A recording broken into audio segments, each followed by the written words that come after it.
Some people leave your life quietly, but the silence they leave behind is louder than 1,000 screams. This is not a story about death. This is a story about the words that were never spoken and the love that was never explained. The silence he left behind. When Arav was 8 years old, he learned something strange about his father. His father never said, "I love you," not once. Other fathers hugged their children at school gates. Other fathers laughed loudly, clapped proudly, showed love like it was something easy. But Arav's father was different. Quiet, reserved, almost invisible. Every morning his father would wake up before sunrise, prepare breakfast, and place it silently on the table. No questions, no conversations, just presence. As a child, Arav thought maybe his father didn't care. When Arav turned 12, he once asked his mother, "Why doesn't Dad talk to me like other fathers?" His mother smiled sadly. "He speaks in ways you don't understand yet," she said. At that time, Arav didn't want poetry.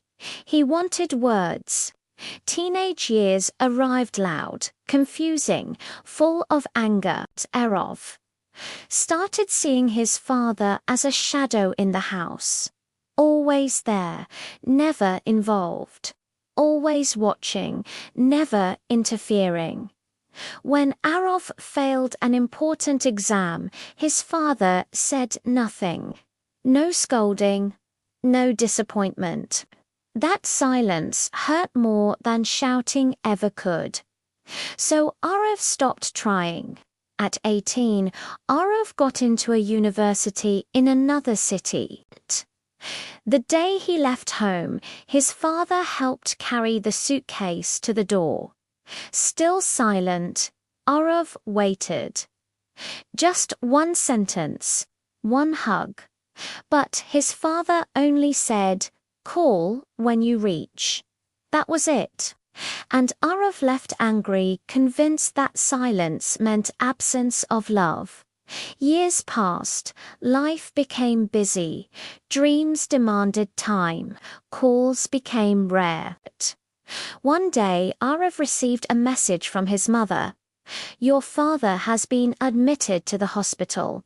No emotions, just information." Arav delayed his visit, meetings, deadlines, life. 3 days later, another message came. "Come home." The hospital room smelled of antiseptic and regret. His father lay there thin, weak, quieter than ever. When Arav entered, their eyes met. For the first time in years. His father tried to speak. His lips moved. No sound came out. Arav stood frozen. A lifetime of unasked questions filled the room. Then his father slowly reached for Arav's hand, held it tight, and closed his eyes. Forever. At the funeral, people spoke of what a good man his father was. Hard-working, honest, kind. Arav listened, but none of those words reached him. All he could hear was the silence. Days later, while cleaning the house, Arav found a small notebook hidden inside an old drawer. On the first page, written in shaky handwriting, "For my son." His heart stopped. The pages were filled with dates. Each date had a short line. Arav's first day at school.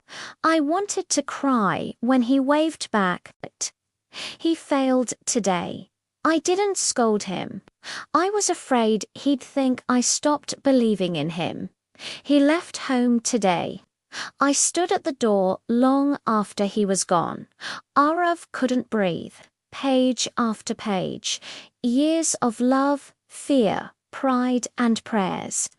Then he reached the last page. I never learned how to say I love you. My father never said it to me either.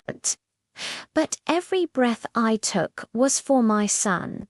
If he ever reads this, I hope he knows silence was never absence. It was the only language I knew. Arav collapsed to the floor, crying like a child. For the first time, he understood some people don't express love with words. They express it with sacrifice, with presence, with quiet strength. That night, Arav stood outside, looking at the sky. He whispered something he never had before. I love you, Dad. The silence replied, not empty, but full.